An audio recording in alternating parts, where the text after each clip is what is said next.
For more on the vote, let's bring in Barbara Slavin. She's the Director and Non-Resident Senior Fellow at the Future of Iran Initiative at the Atlantic Council here in Washington. Barbara, Washington has threatened to use a provision to the agreement to trigger a return of UN sanctions on Iran. The Trump administration saying it still maintains the right to do so because it's enshrined in a UN Security Council resolution. Either way, is that correct? And if so, what would be the consequences of such action? Well, this interpretation is very much disputed. I have to say there are many who say the United States lost that right when it withdrew from the nuclear deal in May of 2018 at a time when Iran was in full compliance with the agreement. So I think this is not going to be accepted by most of the members of the Security Council or indeed most of the international community.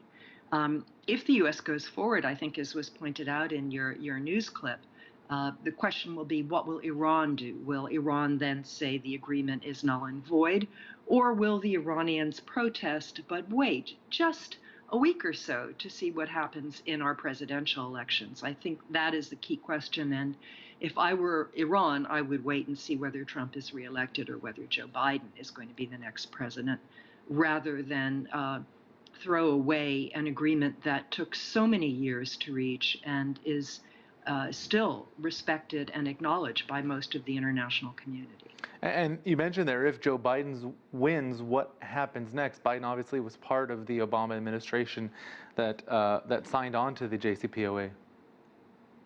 Yeah, well, the Democratic Party platform, at least the draft platform that I have seen, says that the United States would return to the agreement if Iran does.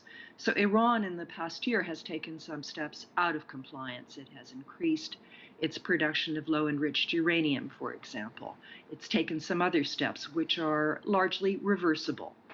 Iran, however, has continued to allow international inspectors into the country, and it has not taken drastic steps to get close to weapons-grade uranium.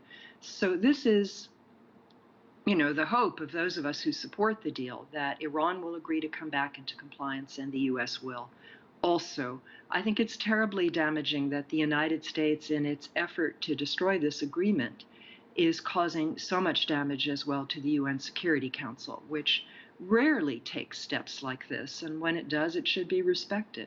And given the results of this vote, do you think this was an embarrassing moment for the U.S. at the Security Council? And if so, why did you think the White House pushed for such a vote in the first place? Yes, I think it was very embarrassing to have only the Dominican Republic on our side, to have none of the European countries, traditional American allies, vote in favor of this resolution was very embarrassing. The U.S. did it because it sets up this snapback gambit. It was sort of seen as a preliminary step, but to me, it's like someone playing a game of chess, and when you realize you're losing, you just overturn the board. That is, in effect, what the U.S. is doing. It's overturning the board and scattering the pieces because it's not getting its way. From the beginning of his administration, President Trump has pushed for an expanded version of that agreement that he says would address Iran's influence in the region, the kind we've seen in Syria and Lebanon and in Yemen. Do you think the Obama administration perhaps missed an opportunity by not addressing that, and is President Trump right in insisting on it? Look, the agreement was not perfect. There are many things that countries would have liked to have seen in it. There are many things that Iran would have liked to have seen in it, more comprehensive sanctions relief, for example. But this was the agreement that was reached, and the hope was that it could be used as a foundation for further negotiations. Unfortunately, President Trump began to undermine the agreement as soon as he was elected, and having trashed it, he's not in a position now to demand something better.